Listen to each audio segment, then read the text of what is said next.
pretty good at it. I suck at it. Yeah. Subtly, we drive a Maserati. Are you kidding me?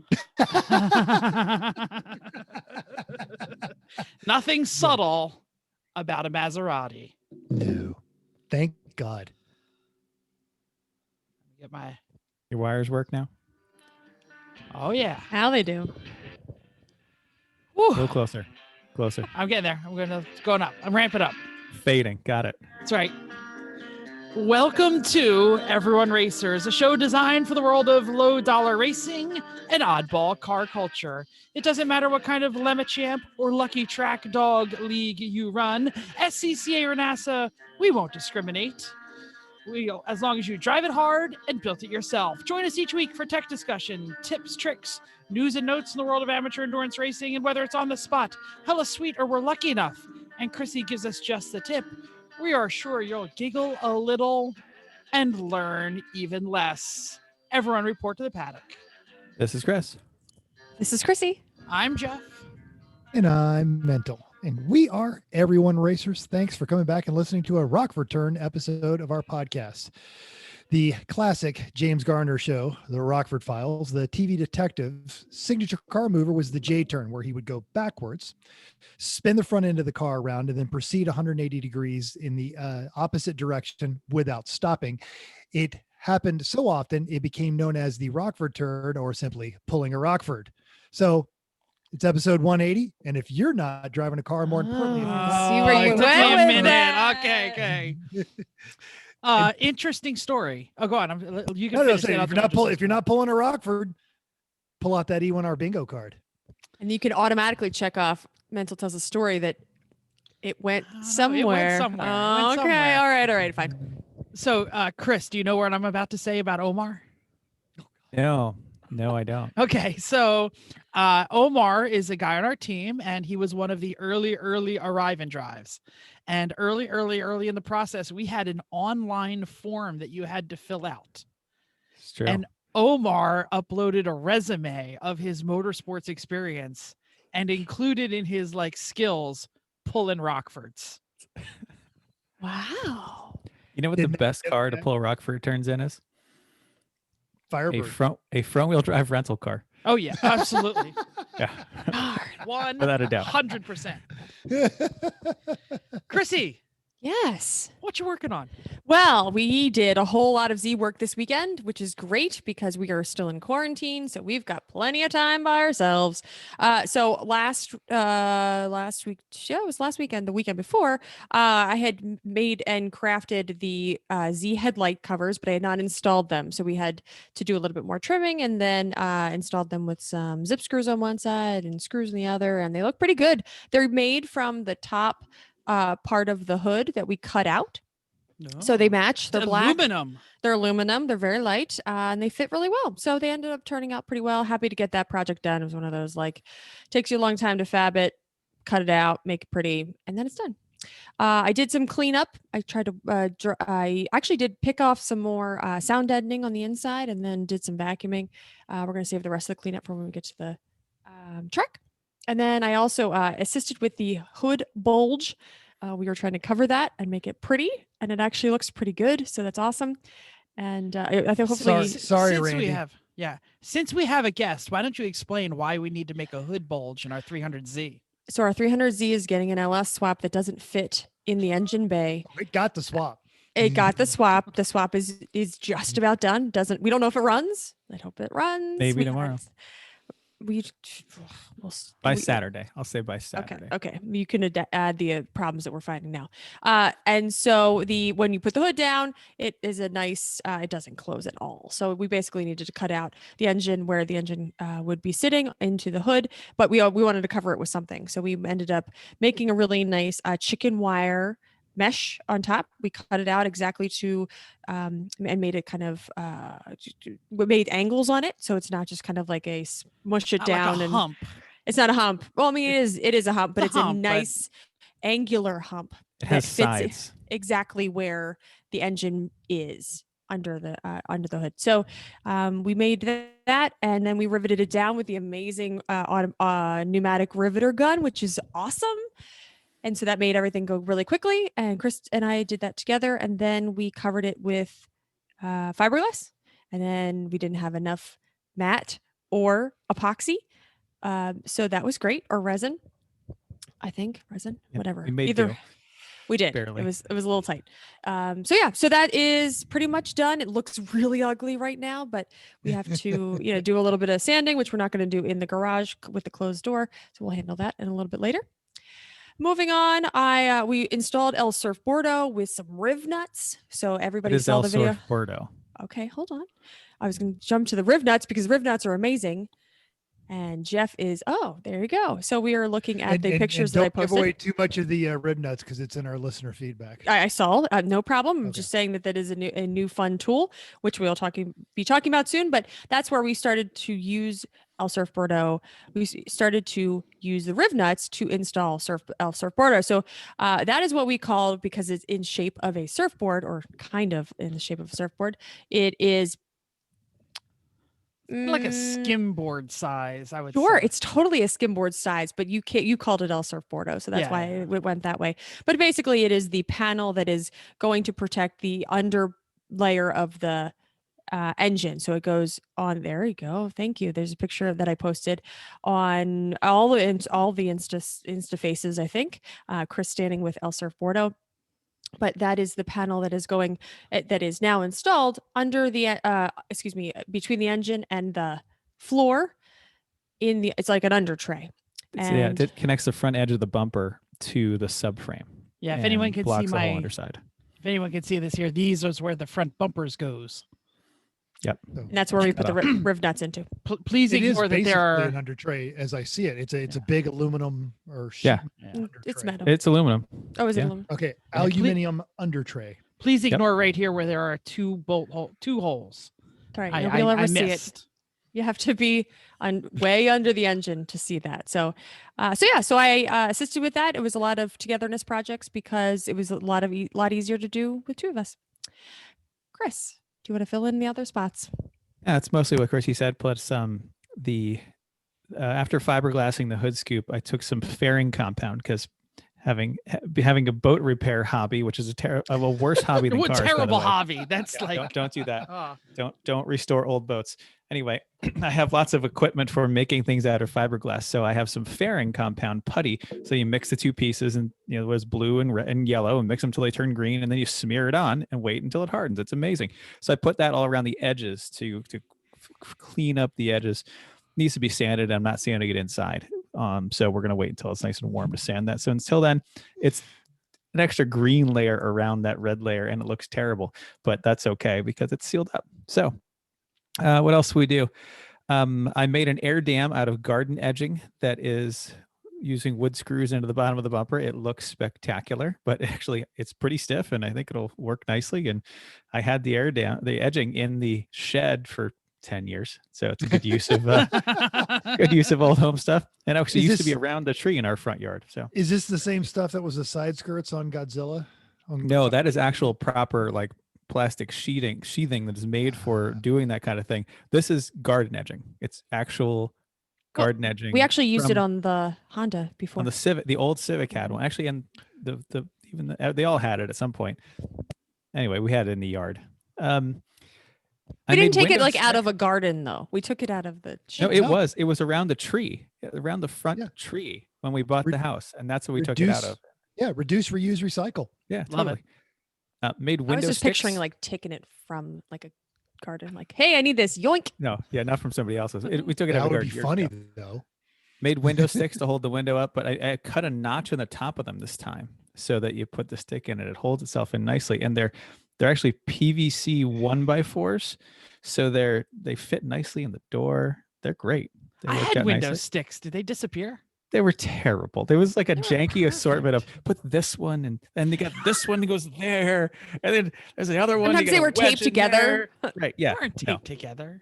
When you see these, you'll say, "Yeah, these are okay, sure." Yeah, you will. And last night I did an alignment because I am completely out of things to do on this car until the spark plug wires come, because we found that with headers, the stock spark plug wires do not fit. They don't fit in the gap between the header tubes to get on. So now we're waiting for better or What smaller headed exactly- spark plug wires. Okay, that's what I was going to say. What exactly is wrong with them? The heads are too long Okay, of the wires, so they don't fit. like the plug rubbery. It's the plug attachment. The plug Yeah, yeah, attachment where it goes to the plug itself doesn't fit between the headers on half of them. So more of those are coming. But aside from that, I'm actually completely out of things to do as of tonight. But so last night I did an alignment, 2 degrees of camber in the back, 3 degrees in the front, 6 degrees of caster in the front, 8th toe in the rear, 16th toe in the front. According to Nissan, that's pretty much where you want to be, except we got more camber and caster. So we'll find out. We're starting a logbook, and we're gonna do some tire temps, and the fun of figuring out what setup a new car likes that you've never run before. My God, we're taking notes. It's almost like you've done this before. It's been Careful. a long Yeah, time since remember- we had a new car. Because if you think about Yeah, if it's it, a Honda, like I know what to do with that. well, and then we and then had we had two an S10. S10s, two different Yeah. S10s. So when we built Yep. the Ombre, we kind of already knew what we were doing. And it's not like we're doing setup notes on a Citroen or a Rolls Royce. No, So Yeah. Speaking of which, get a hold of we've got Great Globs of Oil. They have emailed us and posted on our I talked to YouTube. Yuri today. Okay, great. excellent. All right. That's all I've been doing. Jeff, what have you been doing? So I had to work on Saturday, and it rained and was freezing cold here on Sunday. So I did a lot of indoor projects. I had to fix the rear wiper on the mighty Mazda 3 because the snow and ice literally ripped it off of its mount. So I had to get a new wiper arm.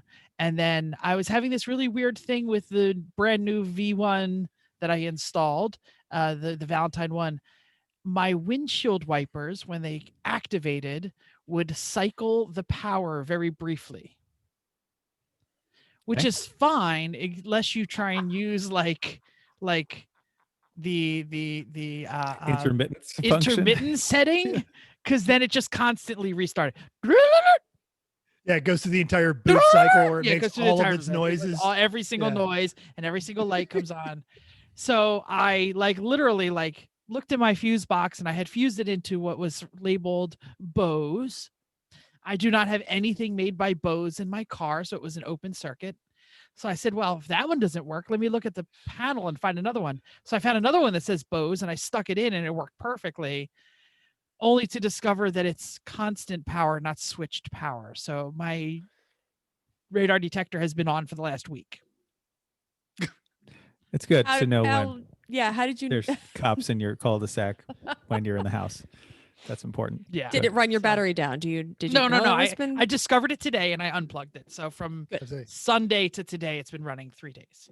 If you lived closer to an Air Force or a military aviation facility, that's always fun, actually. I drive by you're one right. on the way to work. So Yeah. Oh, does it go nuts? Because the boat in the cornfield, is that the one? yeah. No. I go by an actual international airport of Atlantic City, which has an FAA okay. center and a Air National Guard base, and so F-16s take over my head all the time. I have the V1 Valentine 1 version 2, which will work with your apps. So I turn an app on my phone, and it uses the phone's GPS to lock out things like, hey, I know there's an airport there. Nice. Fancy. So Bethel, what are Right. you working on? I know you had more. I should also say I was painting my house. Everyone on social media is commenting on the paint colors. So yes, I'm painting. But go on, Mental. Tell us Cool. what you're working on. So I have a full construction dumpster. Full construction dumpster. We have max performed it. It is right there at the fill line. Yeah, you 3 inches from the top is as far as you're allowed to go, and we are right there. I have one naked roof. I Woo! also have Naked. Oh wait, roof. yeah, exactly. I have a working Toyota pickup. No. I do, and I also drove it around, and then I drove it to work. Can't drive it at night because I don't have taillights, and I don't know why. But I have brake lights and turn signals and headlights. Exciting. Yeah, exactly. Yeah, it was great. I posted a video on our Slack channel, and Chris, wisely asked, "Is it as tragic as you thought it would be? And the answer is yes. And at the same time, I'm just giggling the entire time I'm driving it. Got no radio. It's noisy as all get out. I think the clutch is slipping, and it might be the clutch is slipping or the pedal just doesn't come all the way up. It gets nowhere in a hurry. I do not have a catch tube. So when the radiator gets warm, it just starts blowing it right out of the you don't need that on the either. neck. It's fine. Yeah. Put a bottle on it. Right. Which is what I have to do, which, yes, you don't need that until, say, like it overheats and starts smoking. And then What, do you live in a desert?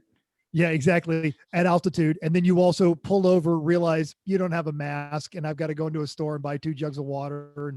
And so I'm standing there with 2 jugs of water. I've got my shirt over my nose, and I'm a mask person. I get it.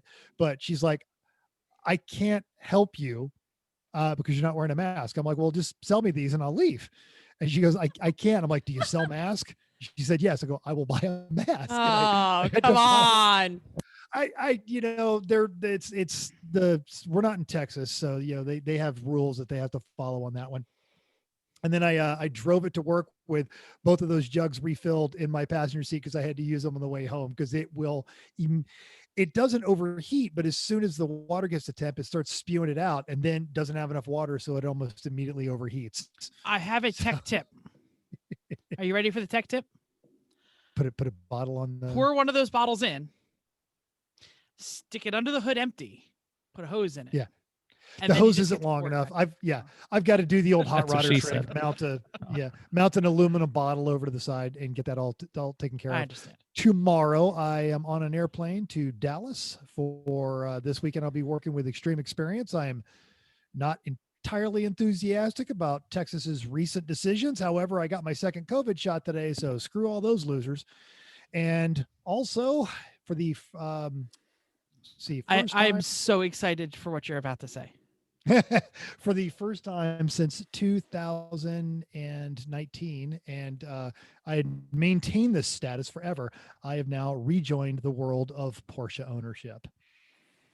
And what No kind of good can terrible come from this. Yeah, what kind of terrible decision did you make? It's not like he got a 2011 Boxster S or something. Transaxle. No. Transaxle. No. Transaxle. It is every bit as tragic as you guys expect it to be. Oh, Eric is going to be so excited. That is. I actually texted him before I went and looked at it, and he said, "Check here, and if it's good." For the podcasters, put it up there again so we can explain it. It's a primer and blue 914. It's 72. Okay. Why? Is that like a gold steel wheel? What's going on there? Nah, it's just it's rusty. Just metal rusty. wheel, Just to rust. No engine, Desert no rust. transmission. Yeah, exactly. Oh, that's expected. All surface rust. No engine, no transmission, no title. It is going to be a vintage racer. I was actively looking for a Formula V because I want an open air vintage racer, and this popped up, and I can actually have an engine and a transmission in it for less than what I can find for a Formula V that needs to be restored. And I'm going to cut the windshield off and get the same effect. Cheap on consumables. I'll get passed by everybody. It's the same thing. Plus, I get to say I have a Porsche again.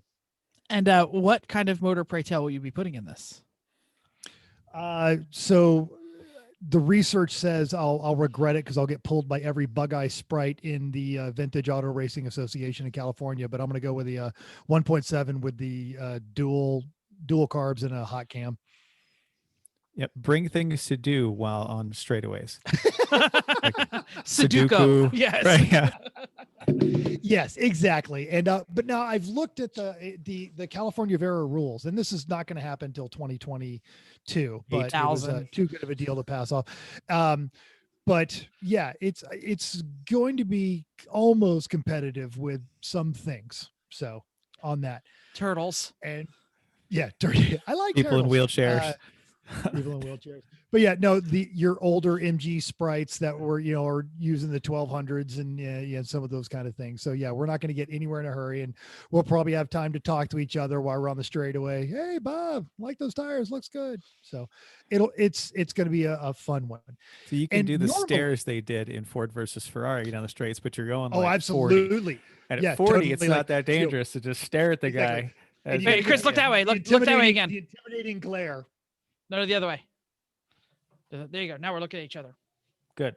Yeah, Just intimidating. gonna stare at each other. Yep. Intimidating snarl as you do that, and then tell them, "I'm going to outbreak you in this corner." So we're doing. I'm that. going to start at the 1,000. It's a please, it's a 914. I think my Toyota may actually weigh more. I can start at the 100 and be fine because That I'm could be only going going to be very doing quickly, don't 45. Yeah, exactly. it's true. You just lift. Just lift. Now, normally by now you would have heard a new voice, but he's unusually Very disciplined for one of our disciplined. guests. So you have not heard a new voice, but we are actually really, really excited. May not be as well known as some of our previous guests. I think you're going to find him every bit as interesting. I think my co-host agreed because they were reading the messages on Facebook. It is Eric Peterson, Chief Principal of Dead Pedal Racing, which, as we mentioned, is now, or going to talk about, is on their second Maserati BiTurbo that they run in amateur endurance racing. Still just a better start. decision than an engineless, motorless 914. Go on. I'm sorry. Said the guy who bought a Z from the guys at Teethless from rednecks. I know. So he actually has the coolest job title I've ever heard, and that is Chief Scientist. And not only am I going to say welcome to the show, I will remind Eric that your own son hasn't even had you on his podcast. So we're really, really excited on this one. We talked about this before we started recording. We've been wanting you on this show since like episode 17 when we first saw this was Maserati by number 1. So Eric, thank you for being here. What are you working on? Well, thanks for having me. By the way, let me know how the inside of that post office looks. So you've got a Porsche. Yep. We're trying to get ready for the Daytona race, Champcar race on the 10th. The return of the version C of the second Maserati. We've been watching how things have been going. We've got a little bit bigger motor in it, which, by the way, is legal without a swap in Champcar, the way the rules are now. We've learned how to read the rules like some of the others have. Yes, we're going after Riley. They do like that in Champ. They're all about their rules. Yeah. So we're going we after love the Bill. big Bill boys Strong's a also. friend of ours. Yeah. Yeah. So we've got a new wing on it. We've got a new engine in it. We've got new turbos, newish motor, because you don't get new BiTurbo motors or BiTurbo motors. So we've got a few tricks we pulled on. The last dyno run we did before this motor was in, we had about 270 at the wheels. That's healthy. We're going to be over 300 with a 2.8 in there. I think it's more than when they were new.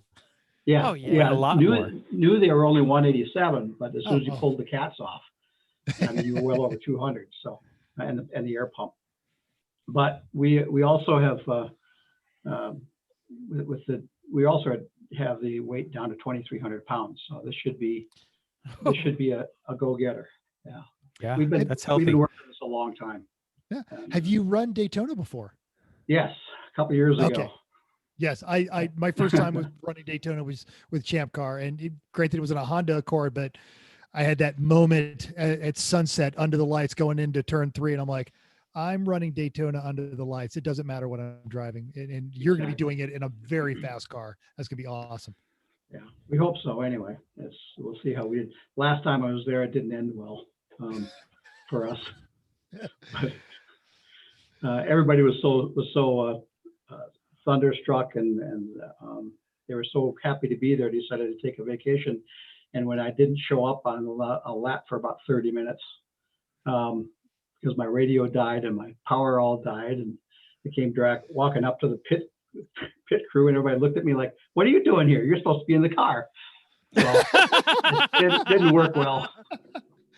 No, nobody noticed. Nobody noticed, right? Nobody's looking at the lap times. Nobody's been there. Yeah. So we're hoping for better this time, and the car is much more mature than it has been. Done a lot of things to it. And you said Maserati 2. Is this the second Maserati or the first which one is this that now has 300-ish horsepower? This is the second one. Second one. And actually, this one was actually featured as the Las Vegas Maserati on Hoonigan a while, several years ago. We bought it that way. And they said it had 500 wheel horsepower, and we all found that that was all lies anyway. It had an ECU in it that could never ever have run the car. It was a joke. But this is the first one we had met its demise at Watkins Glen. And the worst of it was we were winning class. We were leading the class at the time. It met its demise by 5 laps. Oh, that's bummer. the worst. I hate that when that happens. Oh. Yeah. So, it was a tough crash. But it was either T-bone the Miata who had spun in front of us off of turn 9A, or take the Armco, and we took the Armco. Yeah, I'm sure they appreciate that. Yeah. It's the more noble, if not more painful decision. Yeah. The cool thing is that when we came back in, when it was towed in, we literally had people that sent us money to get another one built. I'm not That's kidding. nice. Yeah. Wonderful crowdsourced Maserati. Mm-hmm. Let's see if I got if Jeff has enabled screen sharing. I think we have you've sent us lots of pictures to our email, and I hesitate. I don't know if I had screen sharing. Did I? Hold on, man. Let me make sure I got it. Let me see if I can get this to. There we go. I believe this is a picture of. Go ahead. Screen sharing should work. Maserati number uno here. See if this works. Yay! There it is. Is that it? Do I have that one correct? Is that the first one? Yeah, that was at Laguna Seca in I think 2017. That is clean looking. Very clean looking. Yeah, it is. That is a Wow. red and two-tone Thank red you. and black with the normal graphics package BiTurbo with Yes. some hood vents, and you can see the cage, and looks nice. What are those? Those are almost everyone runs those wheels, but why the name is escaping me? I want to say EP1s or EF1s or something. There's they're gone now. You can't get them anymore. there are so many variants that look similar look to like that, like yeah, everybody But else. you've got it's got a perfect rake, just a slight nose down attitude, which complements the design lines of the car, and annoyingly, at least in this picture, annoyingly dent free. My goodness. Yeah. You've either that's done a a good lot body of guy. banging, or that is really early in its career. No, we have a really good body guy. I'm sure you Actually- do. Actually, that was right after that. That's kind of a funny story on that. That particular picture was really the first public picture with that car, because it was the first race after we got wrecked at Road America on that same side. A guy in a 73 or 4 Mustang, 73 Mustang, I guess. We were chasing him down. Of course, the Maserati is a heck of a lot more nimble, and went into the bend. They were running the bend that weekend, and he spun in front of us. We were chasing him down, and he did the rookie mistake of coming back on track at full throttle, Like Mustangs will do. like Mustangs will do. And It saw a T-boned crowd. us. It's not his fault. The Mustang saw a crowd and couldn't help itself. Yeah, and T-boned us hard. So that left-hand side, that driver's side, was completely tore off by the time that was done. All right. And I'm gonna share another one while you're talking. all right, and we found a donor red Maserati just like this, about 20 miles away from Road America, with a barn Get lean. out. I paid $500 for it. The Nice. only Maserati in Wisconsin, no doubt. Yeah. Sure. Yep. Right. So we ended up buying that, hauling it back, and our body guy literally cut the side off of the 87, took the 84, which was the red one, and welded it together, and that's what you see. Nice. Damn. We did that with a TR7 once. It didn't turn out as good. No, as you thought. not nearly as good. The body lines were not even close to straight. Well, we're going to keep talking to Eric about all of this wonderful Maserati things a little bit later in the show. We're going to move on to news and notes, but Eric, please chime in and have some conversations about the stories if you care, because some of these you're probably not going to care about in our news and notes section. So Volvo has announced they plan to be all electric by 2030. Now, they're not the only automaker to make this pledge. Both Jaguar and GM have made similar vows, but the Swedes are going to step further. As Jay Ramey tells us over at Auto Week, Volvo has indicated they plan on changing the entire way they sell cars, stating their new family of electric cars will be available online only in the near future.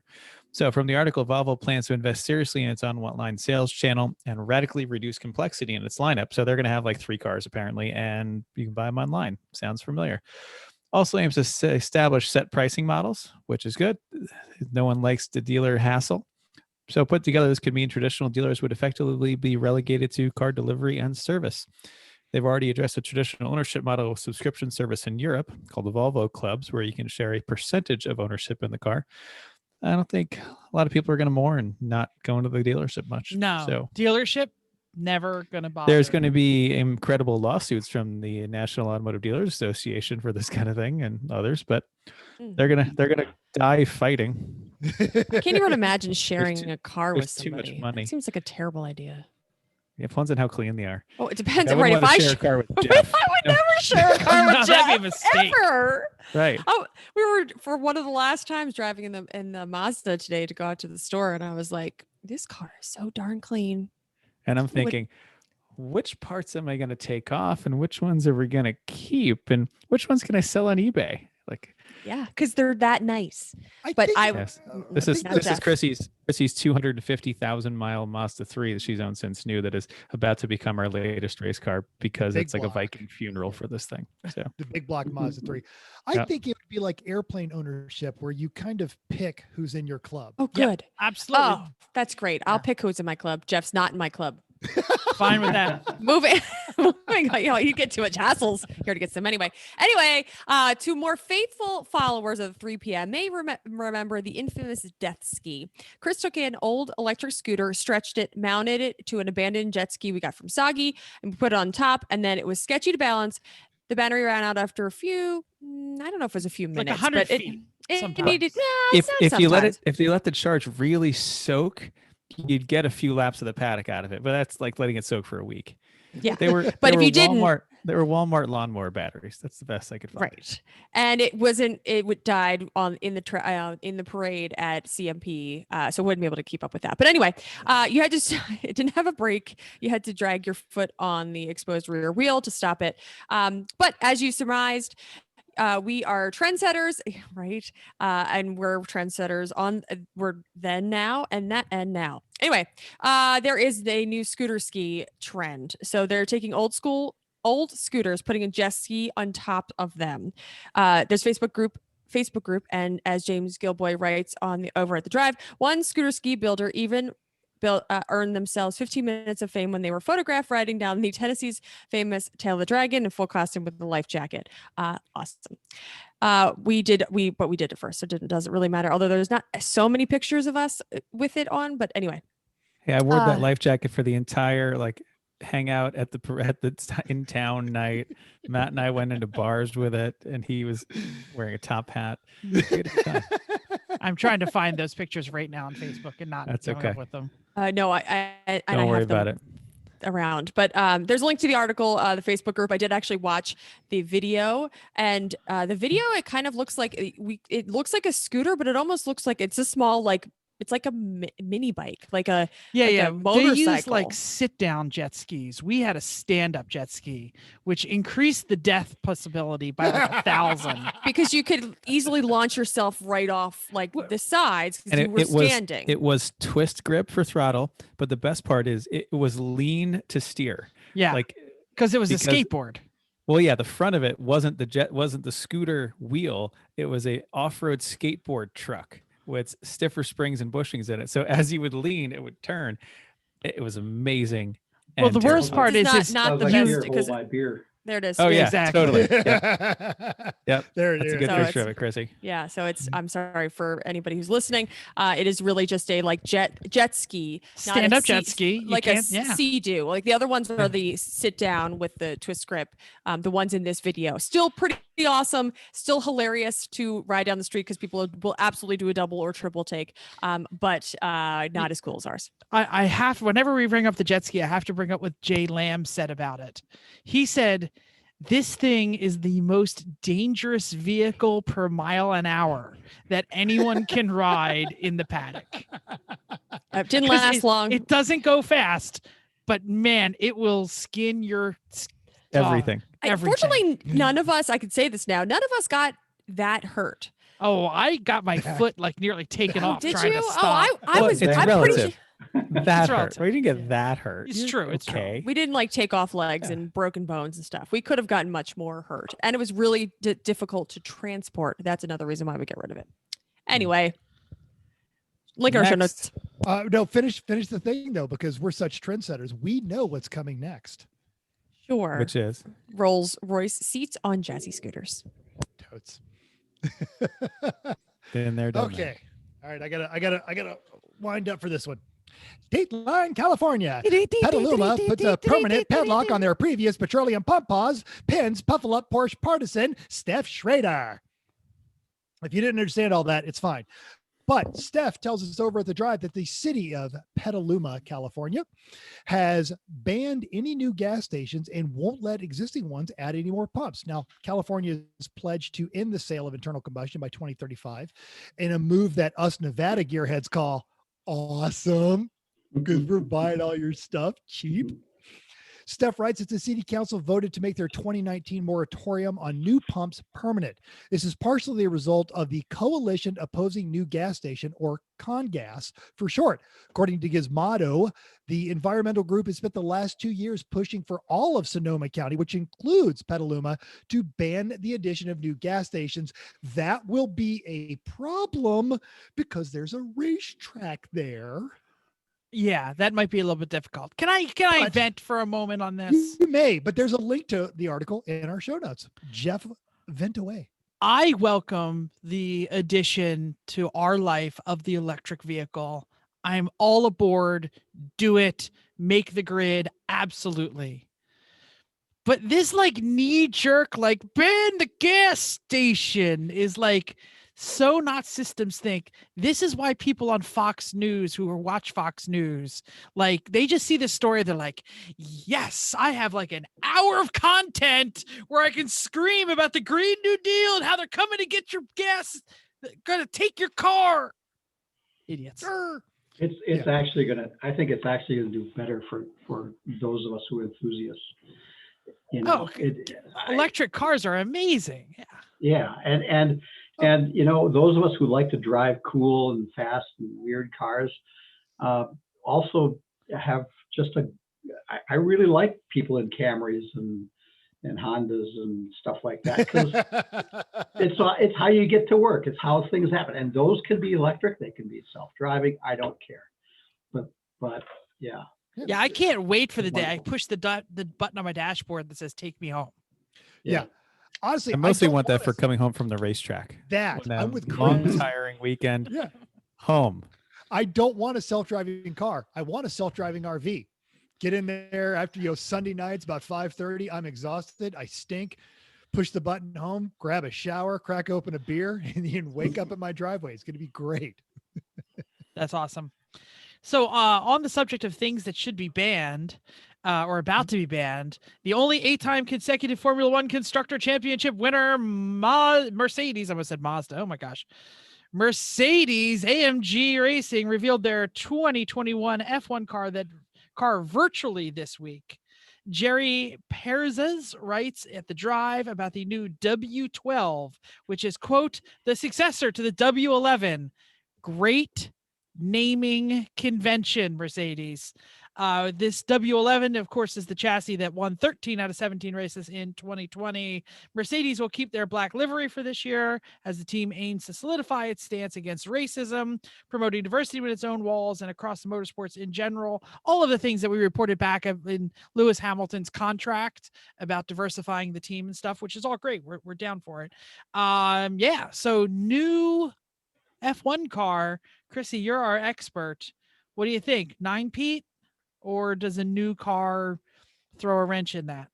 Well, I happened to watch the whole interview about the unveiling of the Mercedes car. Oh. And he is very humble, as no surprise at all. Who's he? Toto? No, Toto's not humble. It's Lewis.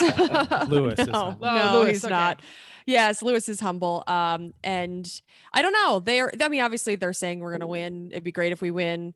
Lewis is just like, well, I've won a lot, so I'm just really want to push for ending racism and having more cool people at this sport. Like literally, that's what he says. So, yeah, I mean, the car looks good. It looks similar to last year. They keep talking about this silver coming back into livery. Last year was all black, and now there's a little bit of silver. So they didn't do it. Toto didn't quite do it like that, but that's basically what they were saying. So, I don't know. Hard to say. Everybody's trying to pick up their game. Red Bull did really great last year. Who knows what anybody's going to do? I think they're trying to level the playing field because people are tired of one car running away from middle. AMG Petronas. Right. Every So- week. Yeah, just like the inside of a post office, right? So, I mean, the German, oh boy, this is really great. I will tell you the thing I really like. I saw the one I really picked up on, and nobody really mentioned anything about it. The Alfa Romeo car has a big quadrifoglio on it now. Did you see that? Oh, does it? No. Finally, they decided they needed some luck. Chrissy is our F1 expert, and she's actually got Hardly. all of us hooked on it, and so That's I'm true. gonna have to go look at it now. I think all of the cars are getting unveiled this week. So basically every day there's something new coming up. And if you like F1 on Facebook, that's all you see. It's basically what comes out to. I will have to do that. And the reason I'm going to have to do that is because we have an F1 fantasy league. Yay! You can all join. We basically stole this from your son's podcast, Eric, because they had an F1 league. So we wanted one too. Fantasy F1 league. Whoever wins, we're going to send them junk. I don't know. It might be like old parts of the boat and a koozie, but it's There will be a trophy. We've got someone that's going to 3D print us a ridiculous trophy, but they may still get parts of the boat and a koozie. We still don't have anybody that's other than us. So daring you, join us. Please join. Link is in the show notes to join the fantasy league and also to the AMG Mercedes Petronas unveiling. The fantasy league costs nothing. Yeah, free. And you can win crap. Why wouldn't and there's going to be smack talk because there's always smack talk. As somebody I did my sons for the last couple of years, and I love it. And it's more fun beating my son than anything else. I'm calling Child Protective Services on you, sir. Well, and it is because in that league he is the resident expert, and yes, he apparently does not do very well. Yeah. Even better. Yes. All right. Upcoming races. World Racing League is at one of our favorite tracks, Barber Motorsports Parks, this weekend for a sold-out event. WRL's Mid-Ohio race in April is sold out within 48 hours of open registration, too. So good for them. Good for them. Wow. For Barber, 66 cars, 27 are BMWs, which is just so boring. 9 Miatas, 4 Hondas, 13 Porsches, and yes, an Aston V8 Vantage. Ooh. Damn. Well, those are actually getting kind of cheap. The rough ones are down in the 30s now. So, Got one of those.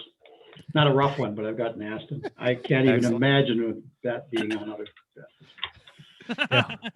But at Barber, it would be so choice. Yeah. All right.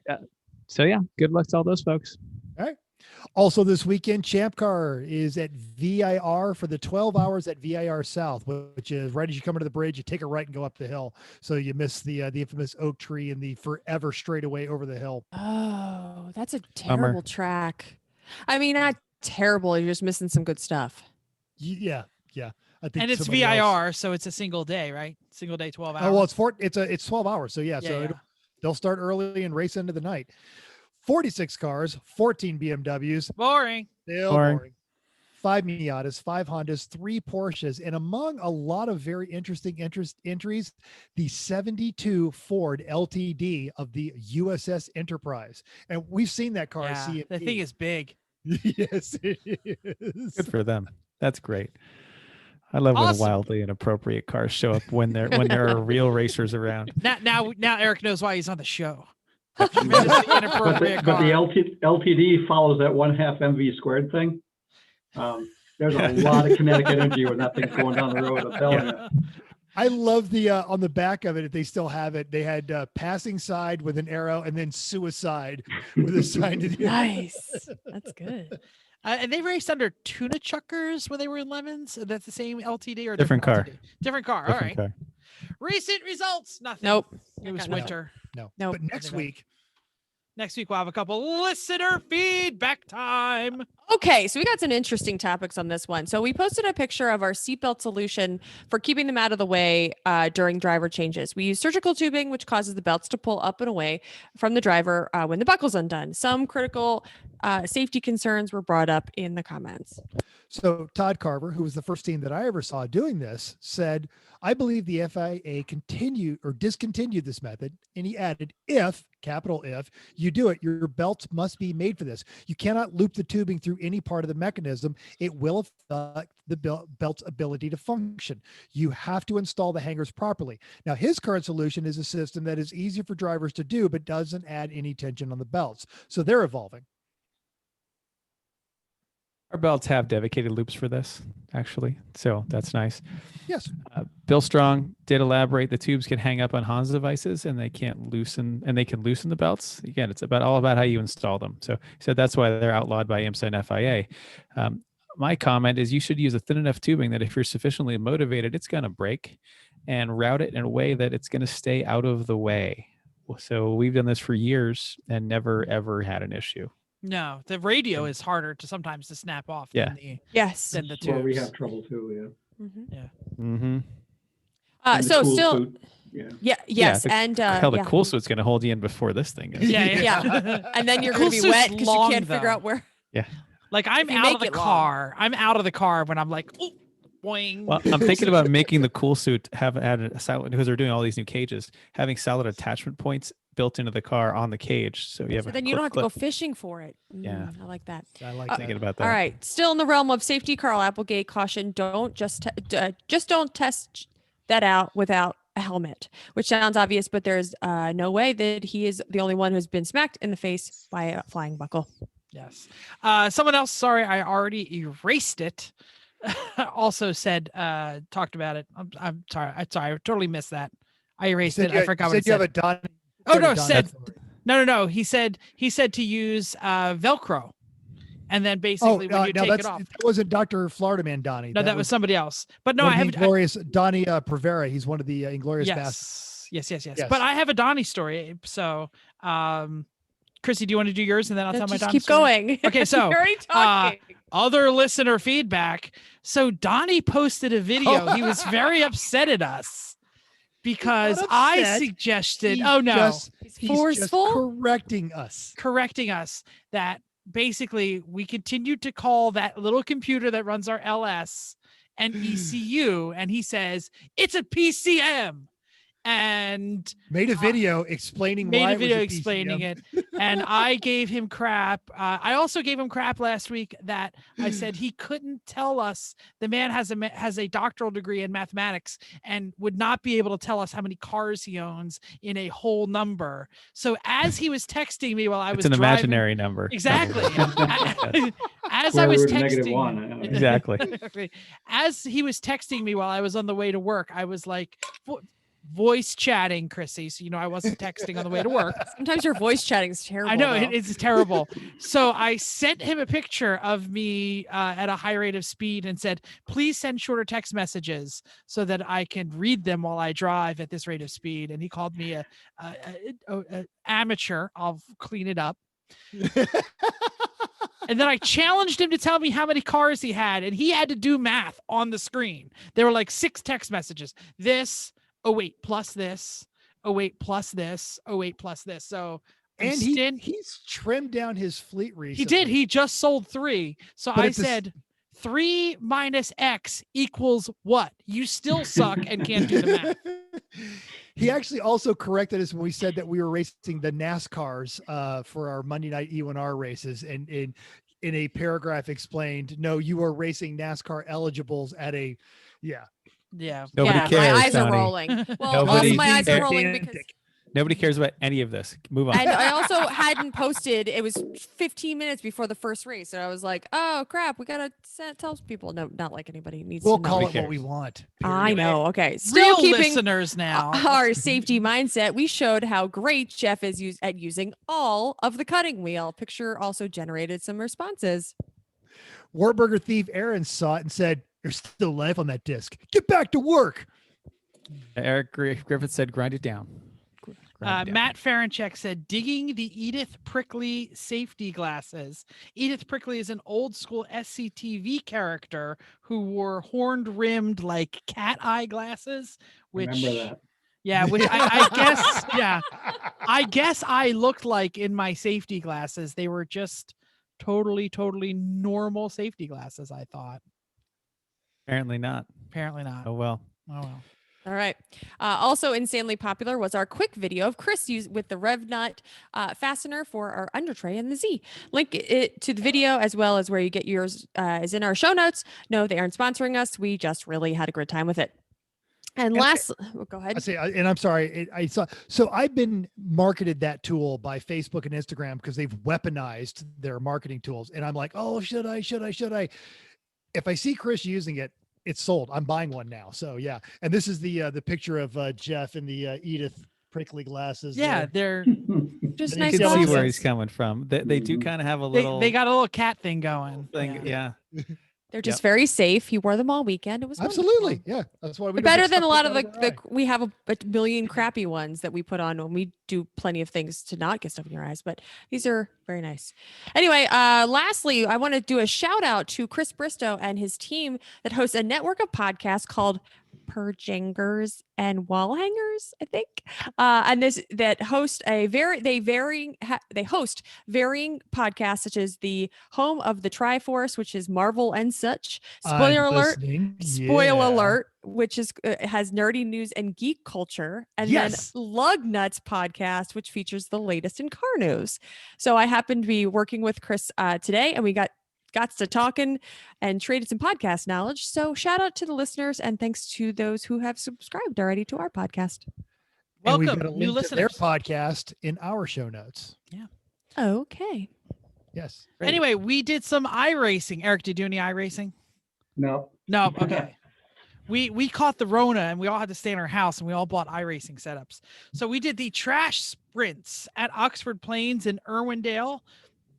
This was the Lemons iRacing. Nobody knows who won. It really didn't matter. We had the broadcast booth with all of us plus Hamza, Eric Rude, Ryan. Fantastic cars, fantastic video editing, or not video editing, video producing, I guess, because it's live. Okay, and let's talk about our E1R race. We run a league on Monday nights at 9 and 10 Eastern, and password protected. Get a hold of us if you don't know what it is and want to know. And we also have a Discord link where we talk a lot the whole time. This past week we went to Watkins Glen because that's where Lemons is going this weekend. Ran the usual track and the usual cars. The second race was the top configuration in a variety of NASCARs. It was hard, but it was hard as the banter was down from usual, as all of us were concentrating. Wartburger Aaron won the first race. I have no idea who won the second. I don't know either.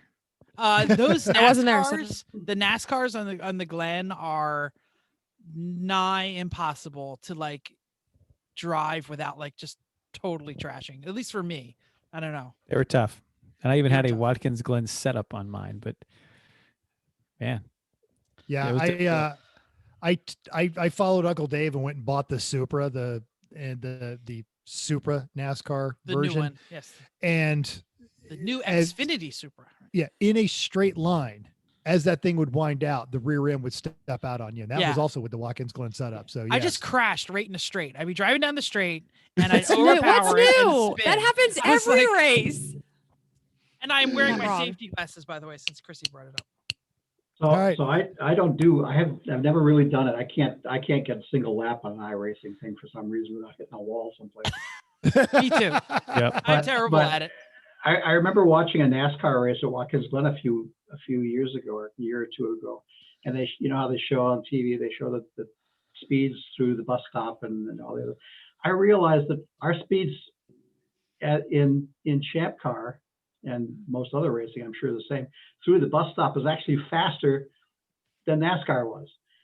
And I kept thinking, God, those must be pigs to handle. They got to be horrible. Yeah. Yeah. Amazing. You're slowing and- so far down for the tight corner, especially the right hand ones. And Yeah. depending how many years ago it was, NASCAR used to not let many changes happen, and many of the drivers would never do any road courses. So that's Mhm. where like Boris said, and those used to come in and be like road course specialists. Now they all do like Rolex races or Oh, yeah. all the good drivers. So they're much better at road courses than they Well, used to be. And I think they're all just racing enthusiasts. There's an article now talking about how the drivers in NASCAR love how bad those cars are on road courses because they are just having so much fun. Well, and those of you who have not paid any attention to NASCAR, they're running on dirt this year. for the Bristol. First time Yeah, at it'll be Bristol. Yeah. hilarious. They're moving in like 10 million tons of dirt. It's going to be fantastic. You know who never moves in 10 million tons of dirt? Chrissy's mom, Just 9. 9 million tons. She'll do. Hi, Chrissy's mom. Hello, and sister and sister, nephew. dad. And, yes, and dad. All that. Which ones are listening? Oh, Yeah. mom is listening because she yelled at me about something today. So, hi, mom, for when you listen to this. And So I actually, and Chrissy's mom, you would not believe how often when people are talking about finally us getting back to racing together in meat space, that they are looking forward to Pittsburgh just to have one of your cookies. speaking of eating, my friend Lumpy actually commented on the YouTube video, and she said, "I want to know what Chrissy is eating during the podcast." Every time I look up, so when you were at the hotel room, whichever, I guess that was last week. Yeah. She was like, "She's snacking on something. I want some snacks." I don't know where that came from. Well, yeah, they were Skittles. If she wanted, There you if they go. wanted to know. Lumpy, they were Skittles. Meat topic time. So we're talking to Dead Pedal Racing's Eric Peterson. Way back when we started this podcast 100 years ago, we were Lemons people, and we didn't really know a whole lot about the Champcar world. And we kept getting the lists. We would email, and they would send us the list of the entries from Champcar, and we would read, and it was all the same thing back then. It was RX-7s and BMWs and Boring. Camaros and all that stuff. And then all of a sudden, it was like 87 Maserati BiTurbo, and we were like, "What? Who's doing that?" And now we found out. Fresh off, we were doing stuff like the Rolls Royce. We had an Isuzu Hombre. We had a Citroen SM. We That's knew cool. that we had to Yeah. talk to the guy who runs the BiTurbo. And as luck would have it, when we were on the APEC adjacent podcast, we mentioned it, and they were like, "Oh yeah, it's my dad." We're like, "What?" Which So- makes so much sense. So much more sense. So finally, we get to meet Eric Peterson. And then we found out from your son, he gave us some information. Uh-oh. You Oh, no, you no. don't have like a Maserati. No, this or is a couple Eric. of Eric told Maseratis. us all of this. Eric owned all of this. He's the one that told us that. Oh no, his son told us. Ask him how Oh, many okay. he has, Oh. and he guarantees you are either going to lie, not know the number. Yeah, think It's an about it. imaginary number. He's an engine. He's a chief scientist, so he's Mhm. doing the math. No, actually, I only have 2 now, and parts of several others. because that's how you buy parts. You don't buy parts, you buy the car, and then you do whatever Do you need to do. dismantle them, or you just like Sure. leave them somewhere and wait for that part to like be needed? No, we take them apart generally. One of them, matter of fact, if you think I was crazy before, we are going to probably become by the end of this year a 2 Maserati team, Both I- BiTurbos? both the turbos. Yeah. I think Um, that's going to be the first time in the history of racing, because I don't think even Maserati was a 2 Maserati team. Well, they did have a series the Firebird series way back when, in the mid 80s, I think. Yeah, yeah. If I remember right. Yeah.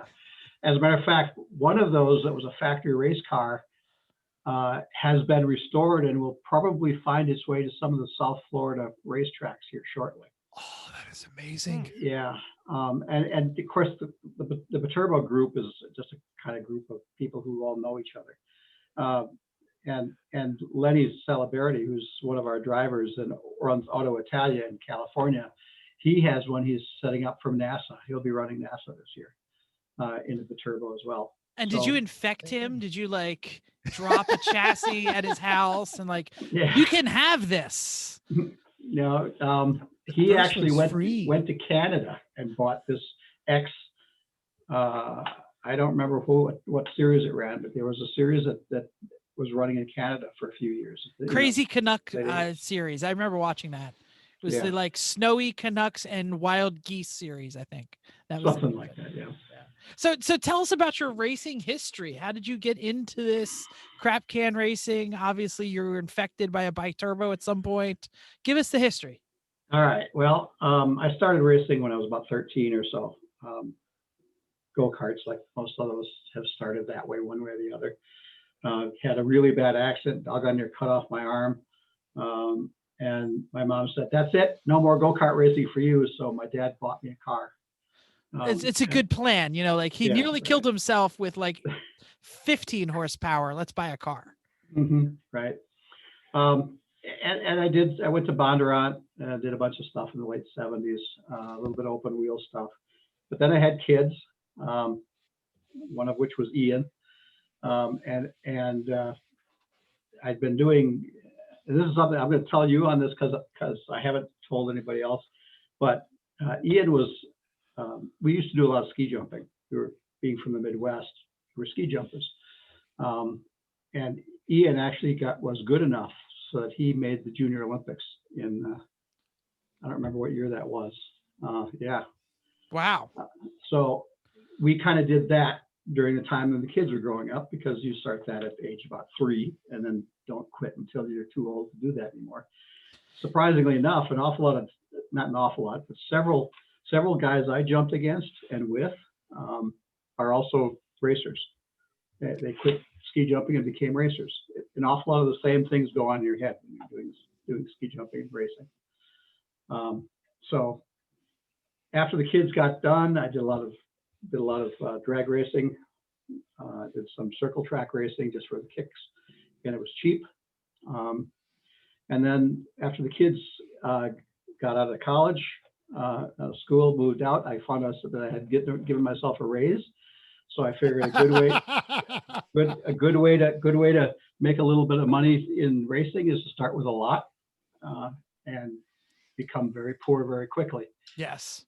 So I work for a college, and there's a reason that parents are crying with joy at graduation. right. They're proud of their kids, but they're really thinking about the beach house. Let's be That's honest. Right. Or in my case, it was the race car. But we had actually I'd bought a 535i 87, thinking that was going to be our race car. But then we went to a couple of races and watched how that was done, and went to a Lemons race, went to a Chump race. All we saw was BMWs, and that just kind of wrinkled my nose. Went, Absolutely. Okay. And you understand now that, like, whenever we read, BMWs, we all go boring, because it's not the fault of the car. They are just competent out of the box and they're everywhere, but it's a lazy solution, even though we have one on our team.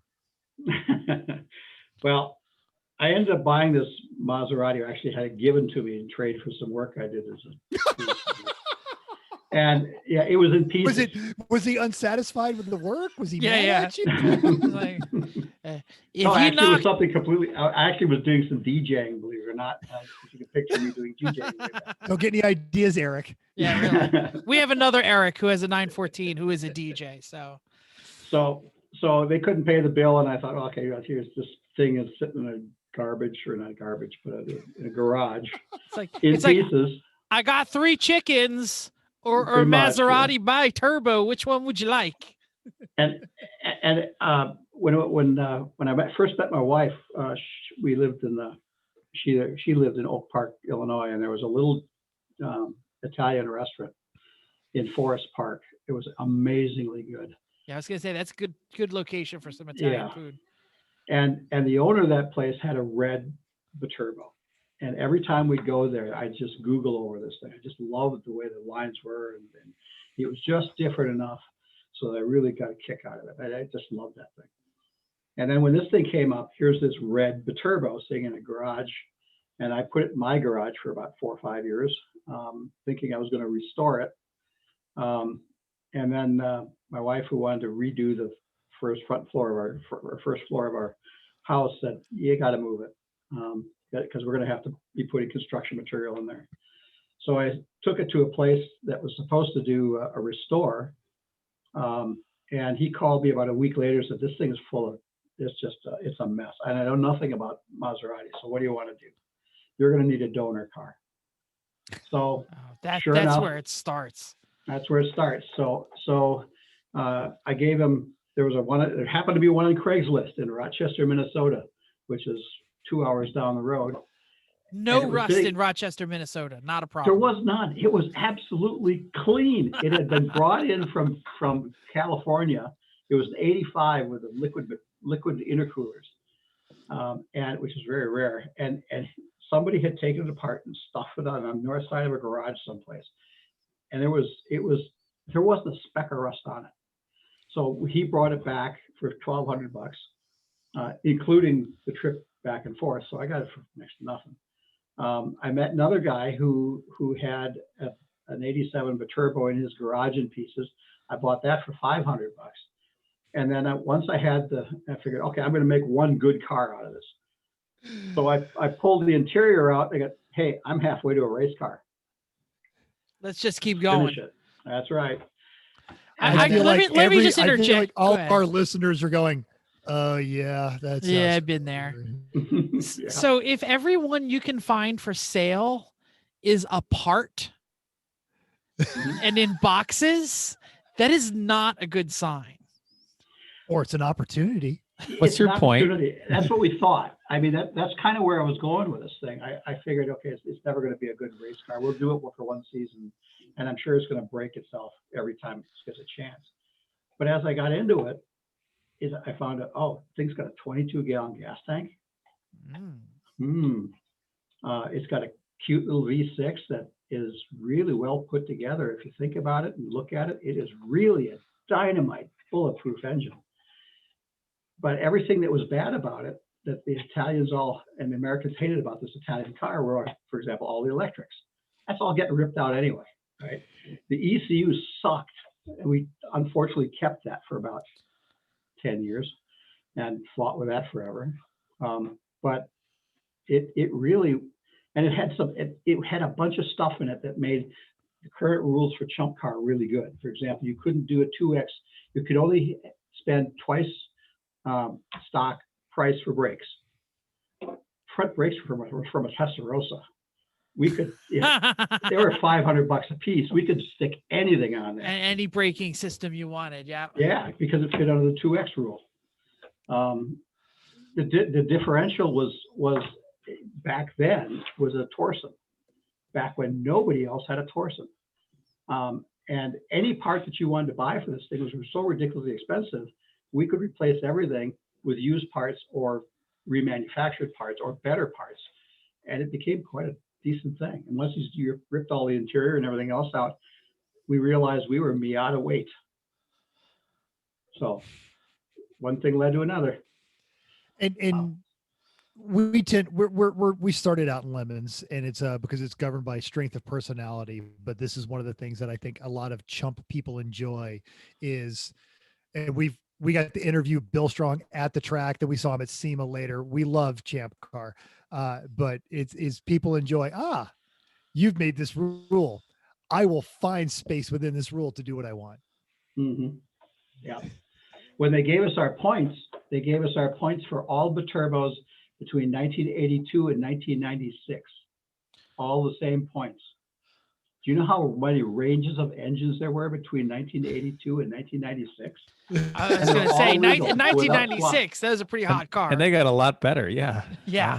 Technically, we keep threatening, except I can't afford a Shamal, but we keep thinking, that technically is a BiTurbo, right? Yeah, In everything Sure. but name. Unfortunately, it's $100,000 to find one, but it's technically we could. Would find it be motors any today. better than? Probably not, right? I mean, No, and that's been part of the problem. We didn't know how good this thing was going to be, so we've been tuning it up, putting the power to it a little bit more, running basically 2 pounds under boost, just to make sure that we knew what we were doing, how we were going to manage heat and fuel, and now we're running 14 pounds of boost. And stock was 9. So we're seeing some pretty decent boosts, and we can go to 16 or 17 without a sweat at all. And the bottom end of that thing is just bulletproof. It can take just about anything you want to give it. So they're not small cars. I was surprised that you got it down to 2,300 pounds. Yeah, it's really not that big either, because everything's so thin. For example, if you look at the way the fenders are, the front fenders are literally welded, or the whole body's welded nose to tail. You can't take off the front fenders. So it's naturally exceedingly stiff. rigid. Yeah. I saw some speed holes in that picture there. It looked like you used the dimple die here or there. Yep. Yeah. We've been taking any pound we can get out is gone. Nice. Any exotic metals? I know nothing about the BiTurbo except the guy I knew in high school who had one, who was the scummiest lawyer I've ever met in my life. He's the first guy I ever heard call the police the federales. So that's it. I know nothing about it. So any exotic materials? It got aluminum body in there or anything? Or it looks like you got some kind of carbon hood going there. No, that's just a sticker. Champ doesn't allow us to use carbon. And this one, the body has been kind of changed. Those are 3D printed front headlight bezels. We trying to make it look like a Ghibli cup. But basically it's the same car. The only thing that's aluminum, we did change the radiator. We got a big honking radiator from a big block Chevy in there. That's your standard endurance racing model, right? A lot of brakes, a lot of cooling. Right. Yep. And the engine is, of course, completely aluminum. But no, there's nothing real special about it. What kind of injection they have in that? Is it? There was an electronic fuel injection originally. 87 was the first year they did that. Everything else had a plenum. Did the CIS thing, right? The early ones, yeah. And that gave them better throttle response, but you couldn't keep them tuned. They were just horrible. So we chose to stay with anything that was an ejected model. We've now changed that all out because we can under the rules. If you're not winning, you're not reading the rules tight enough, right? Yeah. Backdate, foredate. Yeah, right. So we put a Haltech system in with bigger injectors about a year ago. 6 coils, and gone distributorless, and that helps a lot too. So. Note we do have in that picture, you do see that we did keep the original wood shift handle. I completely missed Very that, important. and I love it. That is wonderful. That's a touch of class right there. It comes stock with a dogleg ZF 5-speed, which is perfect for what we're trying to do. And that is a bulletproof transmission, by the way. So 300 horsepower, 2,300 pounds. Yeah. You said a Torsen. I assume the suspension is what kind of suspension you got on that thing? We can't use adjustable shocks, so we're stuck with just some Bilstein gas, which came originally with that car, and is legal. And we shortened springs. We have about 700. We're at about 700 pounds up front, about 450 in the rear for spring rate. So we're pretty tight. We've made our own camber plates because there's no room around the springs to add coilovers at all. There's just tens of thousands of an inch. So we ended up making a camber plate that gave us like almost a variable caster on top of everything else, because it kicks the rear end out and swings it this way. It gives a really interesting turn in. If you're not used to it, it'll bite you, but especially in the winter, wet, it's pretty tough. We're running about 4 degrees camber up front and about 1 degree in the rear, and that's not settable. So that's where you got all stock in the rear end. It came with front and rear sway bars. That's what I mean. Everybody looks by the turbo because it was such a piece of garbage on the street, but it has front and rear sway bars with Heim joints on both 4 corners, stock. So we don't get charged for that either. So now, some of our listeners might not be as familiar. Oh That's the my, one. that is a sexy beast. that's how we bought it. Yeah.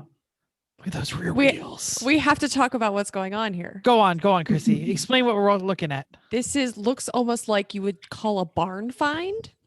I Mhm. feel like that's what that's what it would look like. It is That used to be a barn. I'm not sure that's a barn anymore. That's like a No. I'm just saying of Bar. like how it looks like. You've rolled it out of somewhere. The wheels may or may not be, the tires may or may not be flat. They kind of look like it can roll, but it is fairly dusty. It is Grill is missing, looks like but it's somebody got doesn't some look kind very- of body kit on it. It's got some extra bits and bobbles and a wing and hood vents and some incredible dish wheels in the back. those wheels in the back are sexy. We sold those wheels when I bought that car, and that's actually a place in Vermont, in northern Vermont, that we Yeah. found it. That looks like Northern Vermont. Yeah, right. I've never been in Northern Vermont in my life, but if you said, what does Northern Vermont look like? That would be it. It's a rusty oil drum, a dusty barn with moss on the roof, Yeah. and a Maserati. Actually, I was thinking Volvo, but same thing. Yeah. So I sold those wheels for what I paid for the car entirely. That's a And then win. We had other stuff. Yeah. Of course you did. Excellent. Go ahead. I But- know a bunch of us have questions. Go ahead. Everybody got questions. I don't want to dominate the whole interview. Okay, you're not ready for questions. Everybody's sweet. Everybody's Everybody's speechless. waiting. What kind Yes, of you should idiot would go. do this? I know. I just Cool. I'm wondering how hard it is to get parts aside from buying a whole car, which you mentioned. Yeah, that's so be it. But it seems like a lot of stuff you're probably going to end up fabricating from something else. It would seem. Some of that we have, and I've actually kind of turned that into a secondary business. Things like cam tower covers, steering mounts, things like that. The stock stuff is either unavailable or wasn't going to make it. But one of my drivers, like I said, is Lenny Celeberti, who basically imports and supplies all the turbo parts for North America and theoretically for the entire world. A good friend to have if you do this, then. It So. is. Yeah, And he is a good exactly. He'll be with us at Daytona. He'll be driving, but he also he's got a couple of records. One at Laguna Seca actually in his Fiat something or other that he rode, and that record stood for 15, 20 years in that class. So he's a pretty accomplished driver on everything else. He handles Fiat, some Fiat's parts, always getting out of that. Maserati stuff, mostly BiTurbos, and Lancia, which I think is the coolest thing to do too. Is if I ever find a cheap Lancia Delta, I'll try that one next. Yeah, good luck on that. Yeah, I know. Actually, they're findable, I would say. Mhm. Certainly. But for example, the brakes up front, the rotors were solid. For some reason, they put those wonderful, expensive 4-piston dual circuit Testarossa pads and calipers up there, but then they put solid discs in. And then they for didn't some give you a stupid vented reason. disc. Right. Yeah. So I figured out that this offsets everything the same. I just went off to Rock Auto and found some Subaru vented discs in there on there now. Excellent. Yeah, and then just put spacers in the calipers. And we also found out that BiTurbo's Maserati about that time must have been raiding everybody else's toolbox because they used the same calipers is a BMW 633 CSI. So Excellent. worked out fine. Makes it easier. Flavio, I you think- need I to think a buy lot of the brake Italian- rotors. I want to go to lunch. Just use BMW. He's fine.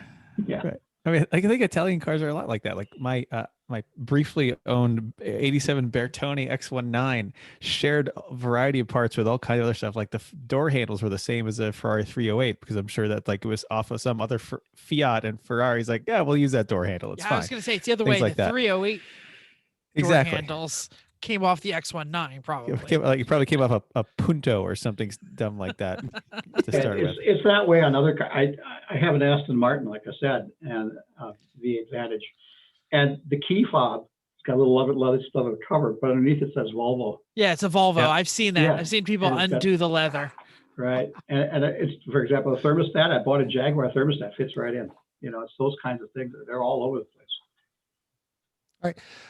Now, he in our discussion getting him on the show, he sent us a stack of really good photos. I'm going to briefly get to this because I know Chrissy's got a great question. So real quick, we're going to do our best to describe this, but he mentioned earlier the destruction, the crash, and then how they fixed it utilizing a parts car. So here is the crash. Oh, That's Ooh. that's the that's Watkins a big claim. hit. It That is. side, It's- that The side is 70 pretty much torn apart. Wait, Yeah, Chris, that's do it. your insurance thing. Tell us what's broken. Tell us what we need to fix. Hey, Chris, while you're talking, I'm going to bring up another one. So keep Oh, going, you're gonna Chris. certainly need to replace the quarter panel door fender. There's issues with them, probably into the rocker, the B pillar, probably the A pillar. Yeah, the whole side. Oh, The whole. This is front, the front basically. end. Yeah. And Yeah, It's- that was after Watkins Glen. That's when we hit the arm coat. and And Mental, then, you don't need to. Yeah, I was gonna say you could. Oh, look at that. Yeah, it's That's cutting the whole car I front. bought. Right, that's the car I bought 20 miles or so away from Road America. yes. So Wow. you see where they literally cut it at the B pillar, pulled the whole quarter panel off. It's actually a very professional cut. And Yep, then and the rocker, the dog leg, the old adder quarter. Yeah. I love the Yeah. seats. Mm-hmm. Sold the seats and made a couple of bucks there too. Yep. and then there it is getting repaired. Just this gorgeous bodywork of the car that we described at the beginning of the show, the black and red. They got it all stitched in. Looks fantastic. Damn. Wow. So that's probably got to be the biggest heartbreak of this whole thing. What was the biggest win you think of all of the racing you've done with this? It didn't have to be actually a win, but the big, I guess, triumph for you. I think it was, and I mentioned it when I was writing stuff. Our first win at Laguna Seca. We've been fighting and fighting, and this was really our first race after that wreck. So we were still trying to get the bugs out of this thing, and I had the first. It was on the second day, and in the West Coast Champcar at that kind of chump, they scored 2 days together. And we didn't know where we stood. We were like fourth or fifth after the first day, and about 2/3 of the way through the second day in class. And there were some really fast machines out there because we have to run D class. We got turbos. So I went out. I got in the car. We had about 3 hours or so left. I was going to do my 2-hour stint, and I didn't get more than about half hour into it, and my radio quit. I didn't know it had quit. I didn't hear anybody. I couldn't read anybody. And I was complaining. I wanted to complain because I wasn't getting any coolness out of my cool suit. We know nothing about this. Yeah. I once did a 4-hour shift. Once? Chrissy didn't plug me in. Oh no, that was my water. She forgot to put in my water. No, but there's plenty of times where we've had actually our last win in the Honda. All of us didn't. I had in cool on that August. one, nobody else did. Yeah. No, nobody did. Yep. So we know all about that. So anyway, I didn't know when I was supposed to come in. We have this communication problem, obviously, with Death Metal Racing, because nobody decided to go out with a pit board or anything and let me know that it was time to come in. I started going through the corkscrew. I started sputtering and sputtering. So I think I better go in to get some gas. I didn't know where I was. So sure enough, I came back in, came out. I'd quit sweating a half hour earlier. Yeah, that's a good sign. I Good was sign when you're in the done. car. No, it's everybody. not. So I got pulled out of the car. They hydrated me, and I took a nap right away. My brother got in Which the is a car. polite way of saying you passed out from exhaustion. Much, yeah, I was sure. shot, Okay. My brother got in for the last hour or so, or 40 minutes or so of the thing to bring us home. And my crew chief, Dwayne Wagner, woke me up about a half hour into it. He says, we're going to win. I go, come on, you're just being a jerk now. I was starting to get kind of pissed because I figured he was just giving me a hard time. When last time I knew we were 4th or 5th in the class, and we didn't have a chance of doing anything. And I, all the way through this thing, all the way till the end, and until we were hauled into Impound. Impound, yeah. Yeah. I until that time, I still thought he was really giving me a hard time. So we won, and we won pretty handily too. It was by a couple of laps. So Great track to That's win at. fantastic. I love that track. Yeah. Yes. And then I think the same thing was true with another one like that was Watkins Glen the first time I went there and won there. So love that Daytona, track. Watkins Glen, where in the world do you live, and how you trailering this thing to like the 4 corners of the United States? I live up in Northwest Wisconsin. You have to go here on purpose. There's no big interstates. That's awesome. Yeah. And it's gorgeous. There's lots snow still on the ground, by the way. But I have about 2 hours out of Brainerd and about 3 hours out of Watkins, out of Road America. So we consider Brainerd our home track, but Good track. do like Road America too. We've won there too as well. Fast track. Yeah. It is. It's tough on cars, especially when we tend to do our races there in the early spring or late fall. So there's snow on both ends of that one usually. Oh, I'm sure. And I got to tell you, one of the things about the BiTurbo that is really tough, it has a really short wheelbase and turbos, and it's not balanced. What could possibly go wrong with that picture? Yeah. Like good things. It doesn't snap at all. Don't worry. No, it's like a Fine. supercharged TR7. No, Not a fail. problem. Yeah. Yeah, we have Wow. a TR7 with a Buick 3800 supercharged on it, and it will Really?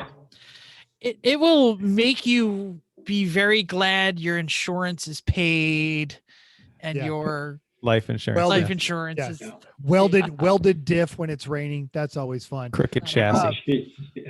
Yeah. I've Eric- got yeah.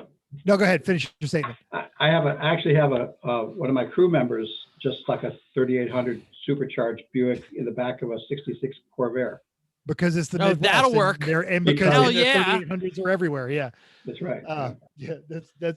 Yeah. There's no failing Same that plan car. either. But no wait. If the supercharged 3800 Grand Prix is the Jug of Lambo, and the Grand Am is the Jug of Lexus. No, the Bonneville's The Bonneville's the Lexus. Jug of thank you. Lexus. Yeah, exactly. So what is the 3800 supercharged?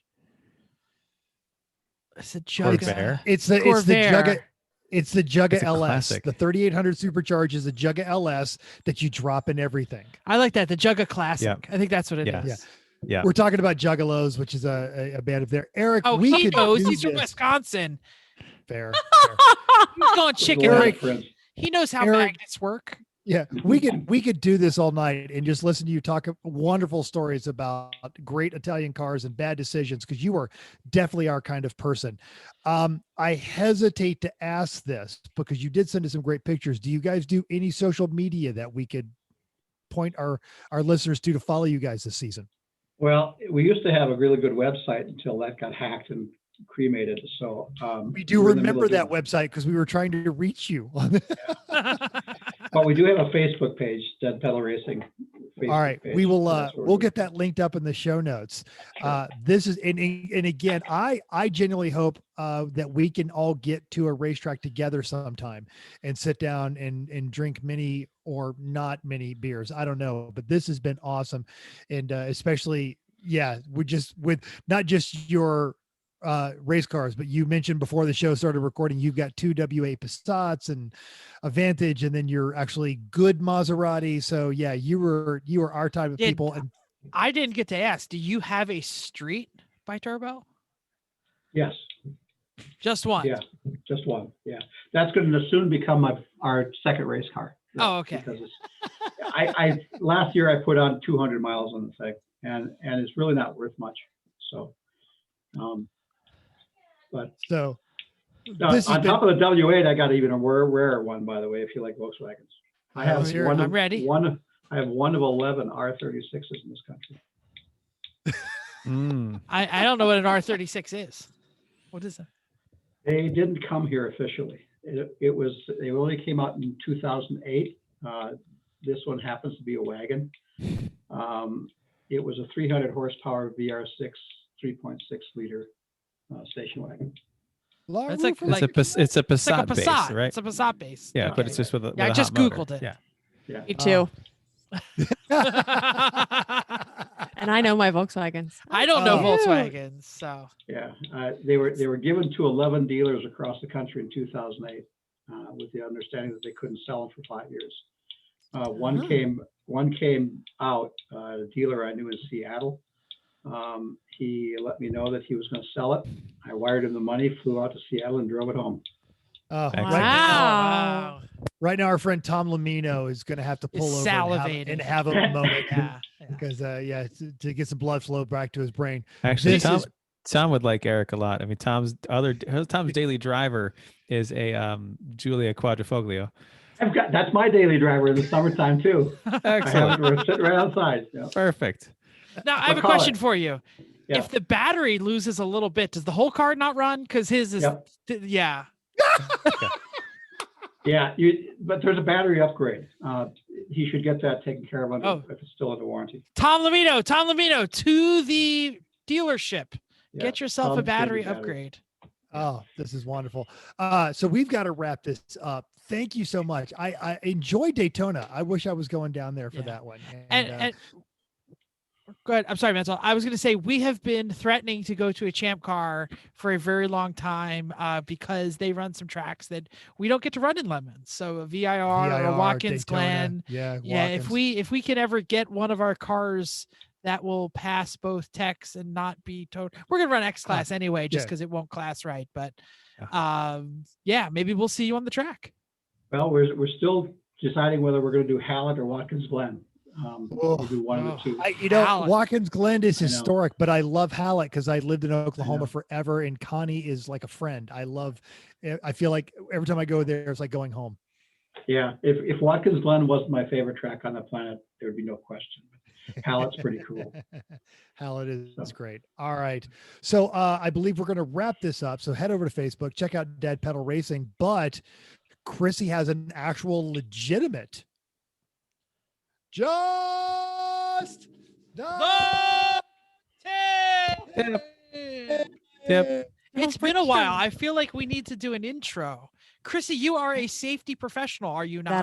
That I am today. And just the Maybe tip is tomorrow. when you give us a safety tip to keep us from killing ourselves. Yes, and I think this one's a pretty good one. So you already knew this, but March is ladder safety. I did not month. know that. Oh, come on. Don't you celebrate? Like there's like No. a day. How Come do you on. celebrate ladder safety month? I don't know. Okay. strip but the it's- roof off your house. Right there you go. So some of these things, and I'll tell a story after I'm done with this. But now that it's spring and you might be doing some of your work on your ladder soon, or you have been doing it, here's some reminders for you. And remember my voice when you are dealing with a ladder, and you will think about what you're doing, and then think about how you shouldn't be doing it, probably the way that you're doing it. So before you start, make sure you're wearing the right shoes. It's got to be clean, slip resistant shoes, no flip flops, please. Before Chris, what do you wear every time we work? Only in the summer. Flip-flops. Only in the summer. And not No usually problem. when he's going on the ladder. Like Yeah. they're usually pretty good, especially on our roof is we have a 2-story, but ours is, especially in the back, is kind of 2.5. So you're pretty good about extension ladder safety. But anyway, if you need to bring anything with you to the top of your ladder, and we're talking even if it's just shorter indoor ladder, consider how you're going to carry all the stuff to the top of your ladder. So make sure that you have a belt maybe, or cargo pants, or something that makes sure that your hands are free. Check your ladder, make sure it's in good condition, and make sure that you're using the right ladder for the job. Don't do something like, oh, this one's tall enough, but I can, if I stand on the top, I can get to what I need to. and put it on a bucket. Yes. Don't do or the They stairs or put some whatever. cinder blocks and a 2x4. I'm and getting put the ladder on that. I'm getting the shakes. Just stop that. Don't do that. Don't do any of these things. Make sure where you're placing it is firm. So on the firm ground. And this is a good thought. Make sure that you're not putting it in front of a closed door so that it could open into it. This is a good thought. Our front door, Chris often puts the ladder on the front of our house to get up to the front of our house, and it is in front of a door. So make sure that it's either far enough away or you have somebody standing by so nobody just opens the door and then knocks down the ladder. And now that you're confident in yourself and your ladder, make sure you're using those 3 points of contact. So that's both feet and one hand and vice versa as you're climbing. Make sure you have that good firm stance on your ladder. I'm looking for my OSHA violation TikTok song. I can't find it. It's fine. I will say, and I will shout out Chrissy on this one because the belt. So because I did Habitat for Humanity, they were always like, go to the store and get one of them stupid work belts because they really do work. If you're working on a ladder or on a roof, I know it's silly, but go out and buy the work belt. They really are functional. And same thing when we were redoing our house in Georgia. And I was never more than 2 steps up, but it just got annoying going down, get screwed, go back up. No, just have it all right there. It's great. All right. Next show next week. Do we have any idea what we're covering? No. Not right now. We will tomorrow. We'll figure it out someday. Don't worry. Wednesday, maybe. That'd be good. Yeah. Well, Eric, thank you so much for joining us. Eric from Dead Pedal Racing. One last pimping, find Dead Pedal Racing on the Facebook because someone stole their website. Do they sell hats on your website now too? That's what they do. did with our. They stole our website and sell ThreePedalMafia.com. hats They on it. stole us. Do they? Yeah, no, I think somebody stole it and became a Japanese porn site, to be real honest. I don't know. Oh, Well, that's what's, a what's better the story. URL? So much Wait, better. What's the URL? Tell me. Send it in the message. Do they have tentacles? I'm sorry. Yeah, right. Oh, thank you for joining us, Eric. thanks for Thank having you me. for downloading us, all of you out there in podcast land. We hope you enjoyed this week's edition of Everyone Racers. We also hope you'll join us in the world of driving, racing, and building because everyone can be a racer. Even if you want to bring a BiTurbo to a Champcar, hell yeah, you can be a racer. If you enjoyed this podcast, subscribe. It is totally free. Then go to iTunes and give us a 5-star rating. Even if you hate us, give us 5 stars. Tell us why. If you're watching on the YouTube, you can see my safety glasses and give us a comment down there on the doodly-doo. You can also find our Facebook page, Everyone Racers, or email us at everyone.racers@gmail.com. You can text us at 484-243-0455. Mental will answer. Find us on Instagram or Twitter at everyone.racers. And we are now officially on Spotify. So tell your friends that while they're on their Peloton bike because they broke their legs on the dirt bike because they are too old to be on a dirt bike, that they can find us on Spotify. Thanks again. And until next week, keep the shiny side up. And my music is out. Unless you have an R32, then just drive that puppy as hard as possible.